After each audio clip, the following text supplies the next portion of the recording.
Have you ever paused to consider the profound impact of a simple coin? These ubiquitous discs, so familiar in our daily lives, represent one of humanity's most pivotal economic innovations.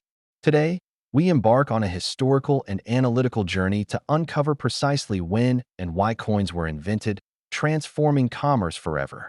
Before coins, societies relied on various forms of exchange, from direct barter to the use of precious metals like gold and silver. While effective for localized trade, these systems presented significant challenges as economies grew. Imagine the cumbersome process of exchanging goods or the meticulous task of weighing and assaying metal for every transaction. This pre-coinage era, though functional, was inherently inefficient.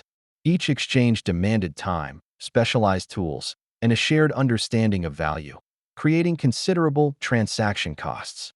As trade routes expanded and markets became more sophisticated, the need for a faster, more reliable, and universally accepted medium of exchange became undeniable. The historical consensus points to the ancient kingdom of Lydia, located in modern-day Western Turkey, as the birthplace of the first widely recognized coinage.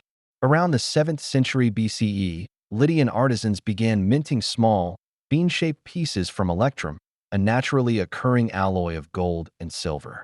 These pieces bore distinctive stamps, often depicting animals or symbols of royal authority. This innovation was revolutionary not because it introduced precious metal, but because it standardized it. The stamp served as a guarantee of the metal's weight and purity, eliminating the need for individual assessment. This simple act of standardization laid the groundwork for a monetary system that could support burgeoning economic activity.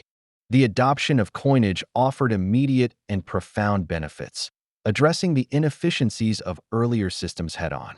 Firstly, coins dramatically reduced transaction time. No longer did merchants need to weigh and test metal. A quick glance at the stamp sufficed, accelerating the pace of commerce. Secondly, coins significantly lowered transaction friction. The ease of exchange fostered greater market participation, making trade more accessible to a wider segment of the population. This fluidity was crucial for the growth of urban centers and specialized labor. Finally, and perhaps most importantly, coins facilitated the expansion of commerce beyond local boundaries. A standardized, portable, and universally recognized medium of exchange enabled long-distance trade to flourish, connecting disparate economies and fostering unprecedented economic growth. Coins were not just money, they were catalysts for economic integration. Initially, the authority behind the coin's stamp primarily guaranteed its metallic content, not its intrinsic value. People trusted the coin because they trusted the metal it contained, and the stamp merely confirmed its quality. This early form of coinage was largely commodity money, where the value of the coin was tied directly to the value of its constituent metal. However, as coinage systems matured, the role of the issuing authority began to shift. The ability to mint coins granted rulers immense power, allowing them to control the money supply and, eventually, to influence its perceived value. This transition from a mere guarantor of metal to a shaper of monetary policy would have profound implications for economic history. Following its Lydian origins, the concept of coinage spread rapidly across the ancient world. The Greek city-states quickly adopted and refined coinage, using it to finance wars, pay mercenaries, and facilitate their extensive maritime trade networks. Each city often minted its own distinct coins, reflecting local deities or symbols. The Roman Empire, in particular, leveraged coinage to an unprecedented degree, establishing a vast and sophisticated monetary system that underpinned its immense economic and administrative reach. From the denarius to the aureus, Roman coins became a symbol of imperial power and a vital tool for managing a sprawling empire. This global diffusion underscored the universal utility of standardized money. Despite its revolutionary benefits, coinage also introduced new challenges and temptations. One of the most significant was the practice of debasement, where rulers would reduce the precious metal content of coins over time, often by mixing in cheaper base metals. This was typically done to finance wars or cover state debts, effectively creating more currency from less valuable material. Debasement, while offering short-term relief, invariably led to inflation, eroded public trust in the currency, and destabilized economies. This historical lesson highlights a fundamental tension. While standardization enhances efficiency, it also concentrates power in the hands of the issuer. The integrity of a monetary system, then as now, hinges on the responsible exercise of that power.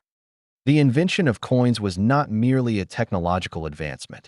It was a profound economic and social innovation. It transformed how societies traded, how governments functioned, and how individuals perceived value. Coins did not replace gold and silver. They refined their utility, making them more efficient and accessible as mediums of exchange. Understanding this pivotal moment in monetary history helps us appreciate the complex evolution of money itself. It reveals that monetary systems are not static but dynamic, constantly adapting to economic needs and technological possibilities. The journey from weighed metal to standardized coinage is a testament to human ingenuity in solving practical problems, a journey that continues to shape our financial world today. We hope this exploration has illuminated the critical role coins played in shaping ancient economies and laying the groundwork for modern finance. The principles of standardization, trust, and the delicate balance of authority remain central to our monetary systems. If you found this historical and analytical deep dive insightful, please consider sharing your thoughts in the comments below. Your engagement helps us understand what topics resonate most with our community of students, historians, economists, and curious minds. Don't forget to like this video and subscribe for more explorations into the fascinating world of economic history. Thank you for watching, and we look forward to continuing this journey with you.